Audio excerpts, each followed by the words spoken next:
Chassant les ténèbres originelles, la lumière est apparue. Élément essentiel au développement de la vie, c'est aussi une source d'énergie. Elle a permis le développement technique de notre espèce. Enfilons nos lunettes de soleil et intéressons-nous à la lumière en ouvrant le livre sacré sur la lumière.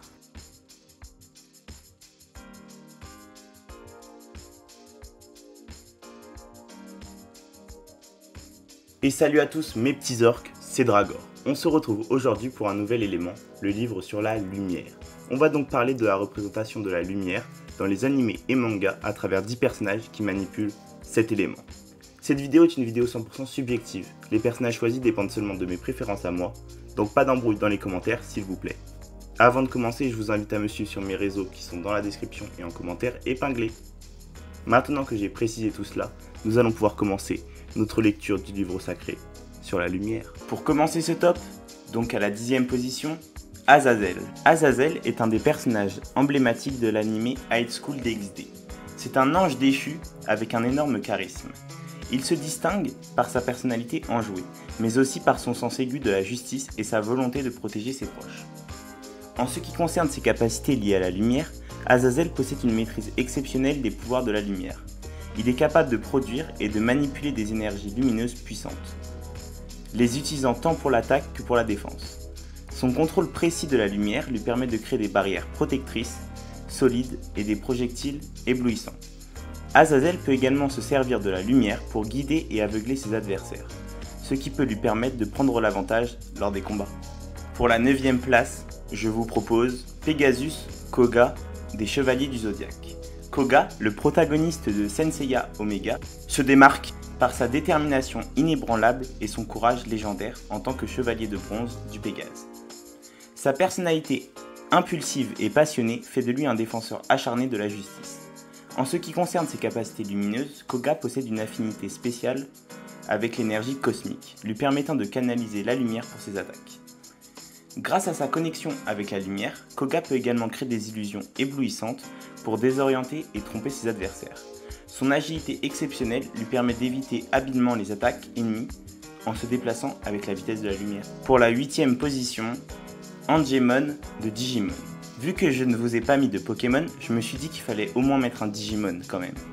Angemon est un Digimon de type lumière. Il incarne la noblesse et le courage. Avec son apparence angélique, il symbolise l'espoir et la rédemption. Ses capacités liées à la lumière sont impressionnantes. Il peut canaliser la puissance de la lumière sacrée dans son poing. Il a aussi une attaque où il invoque une porte dimensionnelle d'énergie lumineuse pour purifier ses adversaires. Angemon peut aussi guérir les blessures physiques et purifier les esprits corrompus avec sa lumière apaisante. Sa résistance aux attaques obscures et sa capacité à dissiper les ténèbres font de lui un puissant allié. En se digivolvant en Mania Angemon, sa lumière divine atteint son apogée. À la 7e position, j'ai choisi de placer Toru Hagakure de My Hero Academia. Toru Hagakure est une membre de la classe 1A de l'Académie UA. Elle possède la particularité de devenir totalement invisible. Sa personnalité joyeuse et optimiste la rend appréciée de ses camarades, bien qu'elle soit très mystérieuse. Elle utilise son pouvoir unique pour devenir une combattante polyvalente, capable de se faufiler et d'attaquer ses adversaires sans être détectée. Son sens aigu de l'observation et sa capacité à manipuler la lumière lui permet de créer des distractions et d'aider ses coéquipiers. En 6e place, Elizabeth de Seven Deadly Sins. Elizabeth Lyoness est connue pour sa personnalité aimante et compatissante ainsi que sa beauté angélique. Faut dire qu'elle est trop belle. En tant que réincarnation de la déesse Elizabeth, elle possède des pouvoirs liés à la lumière sacrée.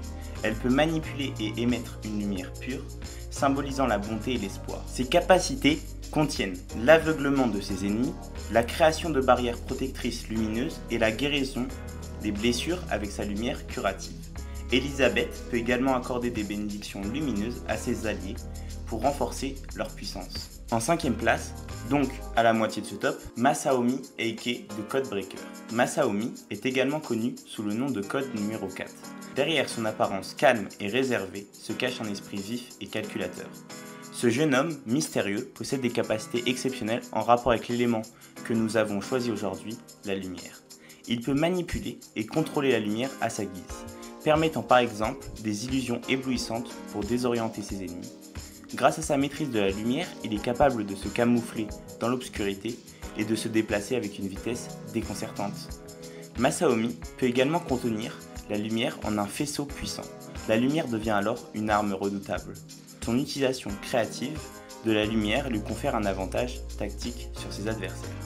Sa nature calculatrice et son talent pour exploiter les faiblesses de ses ennemis font de Masaomi un personnage à la fois fascinant et redoutable. Pour la 4e place, donc pas loin du top 3, honnêtement j'ai failli le mettre dedans, Maki Ichino's Betrayed de Bleach. Maki est un personnage intrigant et captivant de l'univers de Bleach. Il est connu pour sa loyauté envers ses convictions, quelles qu'elles soient, et il est prêt à prendre des décisions controversées pour les défendre. Concernant ses capacités lumineuses, Maki est un maître dans l'art de manipuler les rayons lumineux. Il possède une affinité innée avec cette énergie rayonnante et peut l'utiliser de manière créative et dévastatrice lors des combats. Il peut produire des attaques éblouissantes qui créent une ouverture pour attaquer. De plus, il a développé la capacité de se déplacer à une vitesse presque instantanée en utilisant la lumière pour se téléporter. En 3e position, sur le pied du podium donc, j'ai choisi Lumière de Black Clover. Lui déjà, son prénom t'indique déjà tout. Le poteau s'appelle Lumière quand même. Enfin bon, ça doit pas être un prénom très facile à porter je pense. Lumière est un utilisateur talentueux de la magie de la lumière. Son charisme et sa noblesse de caractère font de lui un leader inspirant. Lumière se distingue par sa détermination inébranlable et sa foi absolue en ses idéaux. Sa personnalité bienveillante et protectrice envers ses proches suscite l'admiration des autres mages du royaume. En ce qui concerne ses capacités, Lumière démontre une maîtrise exceptionnelle de la magie. Il peut manipuler et produire des rayons de lumière puissants, utilisés tant pour attaquer ses ennemis que pour se déplacer à une vitesse éblouissante. Sa magie lui offre également la faculté de purifier la magie noire, ce qui en fait un adversaire redoutable pour les forces obscures. Lumière possède également une perception aiguisée lui permettant d'anticiper les mouvements de ses adversaires et de réagir avec une agilité remarquable. En seconde position, c'est au tour de Kizaru de One Piece. Kizaru, surnommé Borsalino, est l'un des amiraux de la marine. Malgré son apparence calme et décontractée, il révèle une nature impitoyable lors des combats. Son comportement nonchalant et sa voix monotone lui confèrent un aura mystérieux et intrigant. Ce qui rend Kizaru si exceptionnel, ce sont ses capacités en lien avec la lumière. En tant qu'utilisateur du fruit de la lumière, le Pika Pika no Mi, il a la capacité de manipuler la lumière à sa guise. Grâce à cette aptitude extraordinaire, il peut se déplacer à une vitesse fulgurante, presque instantanée, en se transformant en lumière. Cette agilité phénoménale lui permet de prendre l'avantage sur ses adversaires en un clin d'œil. Mais ce n'est pas tout. Kizaru peut également projeter des faisceaux lumineux d'une puissance dévastatrice, infligeant des dégâts considérables à ses ennemis, ou bien même créer une épée de lumière. Et moi je vous le dis, son épée c'est un espèce de sabre laser, c'est trop puissant. Et le grand gagnant, le meilleur utilisateur de lumière selon moi, n'est autre que le grand, l'unique, Sting de Fairy Tail. Sting Heartcleave est membre de la guilde Sabertooth. Il se distingue par sa personnalité confiante et compétitive, toujours prêt à prouver sa force. Sting possède la magie de chasseur de dragons de lumière, une forme de magie rare et puissante. Grâce à cette magie, il peut créer et manipuler la lumière selon sa volonté. Ses capacités lui permettent de produire des rayons lumineux destructeurs à partir de tout son corps, qu'il utilise habilement pour attaquer ses adversaires avec précision. En tant que chasseur de dragons de lumière, il est capable de manger les particules de lumière pour restaurer son énergie et augmenter sa puissance. Cette capacité confère une endurance exceptionnelle et lui permet de libérer des attaques encore plus dévastatrices. Sting est également connu pour son mode de Dragon Force, une transformation qui décuple sa force et lui donne accès à des pouvoirs draconiques puissants. Dans cet état, la magie de la lumière devient alors encore plus lumineuse et encore plus puissante, lui permettant de battre des ennemis encore plus forts. Mais n'oublions pas que c'est quand il est avec son grand ami Rogue que Sting est le plus fort. Nous avons donc pu voir dans ce livre 10 représentations très différentes de la lumière dans les animés et les mangas. J'espère vous avoir fait découvrir de nouveaux personnages et animés. Si vous connaissez d'autres manipulateurs de la lumière, pour compléter ce livre, n'hésitez pas à me le dire en commentaire. Dites-moi aussi quel élément vous voudriez pour la prochaine vidéo. Je lis tous vos commentaires et j'adore ça. Et bien entendu, si la vidéo vous a plu, n'hésitez pas à vous abonner, d'activer la cloche pour ne rien manquer, de lâcher un petit like et de partager pour le soutien et la progression de la chaîne. C'était Dragor, à la prochaine pour une nouvelle histoire.